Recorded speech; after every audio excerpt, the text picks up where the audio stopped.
Shalom,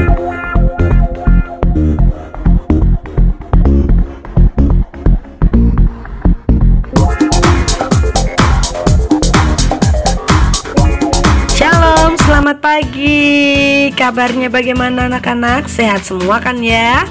Nah, hari ini kita akan belajar tentang iri hati. Hati-hati loh, jangan sampai kita iri hati. Seperti burung ini yang iri hati melihat temannya mendapat makanan lebih banyak dan sepertinya lebih menyenangkan. Anak-anak, jangan sama seperti burung ini ya.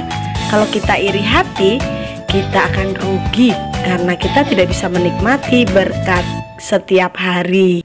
Firman Tuhan di dalam Yakobus 3 ayat 16. Sebab di mana ada iri hati dan mementingkan diri sendiri, di situ ada kekacauan dan segala macam perbuatan jahat. Mengerikan. Akarnya dari iri hati, maka timbul kekacauan dan perbuatan jahat. Mari kita belajar dari kisah yang dialami oleh Yusuf di dalam cerita Alkitab berikut ini. Yusuf adalah anak dari Bapak Yakub. Bapak Yakub ini memiliki istri Rahel, ibu Yusuf. Waktu itu Yusuf berumur 17 tahun. Yakub sangat mengasihi Yusuf, sehingga suatu saat Bapak Yakub memberi jubah yang maha indah kepada Yusuf, sedangkan saudara-saudaranya tidak. Saudara-saudaranya merasa benci, mereka iri dan ingin mencelakai Yusuf. Suatu hari Yusuf pergi menjumpai kakak-kakaknya di padang yang sedang menggembalakan domba. Ketika kakak-kakak Yusuf melihat Yusuf, mereka benci dan mereka sedang merencanakan sesuatu. Ya, mereka akan memasukkan Yusuf ke dalam sumur kering.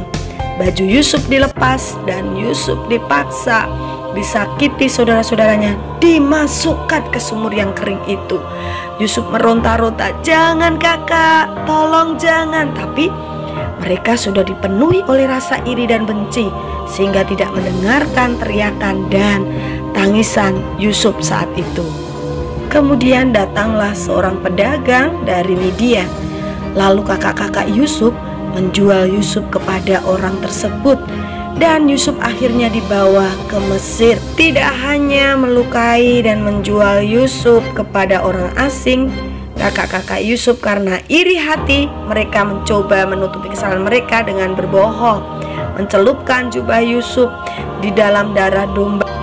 Kemudian saudara-saudara Yusuf ini kembali pulang dan membawa jubah Yusuf yang penuh dengan darah. Yakub bertanya, "Di manakah Yusuf?"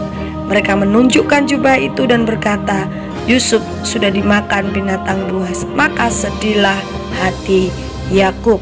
Anak-anak, perbuatan orang yang iri hati merugikan orang lain. Oleh sebab itu, jangan iri hati ya. Kalau ada teman kita yang diberkati, kita ikut bersuka cita. Jangan iri. Kalau ada teman kita nilainya lebih baik dari kita, jangan iri. Mari belajar lebih lagi supaya kita bisa mendapat nilai yang baik juga. Perasaan iri akan membuat kita tidak tenang, bahkan tidak damai sejahtera. Yang ada adalah kebencian. Nah, perasaan yang paling berbahaya adalah iri, karena iri hati melahirkan kebencian, dan kebencian akan membunuhmu perlahan-lahan. Iya, iri hati akan membunuh kebahagiaan kita. Sebab iri hati membuat kita tidak bahagia, kita tidak merasa puas. Nah, obat iri hati adalah bersyukur. Mari bersyukur dengan apa yang Tuhan berikan kepada kita. Jangan iri hati. God bless you.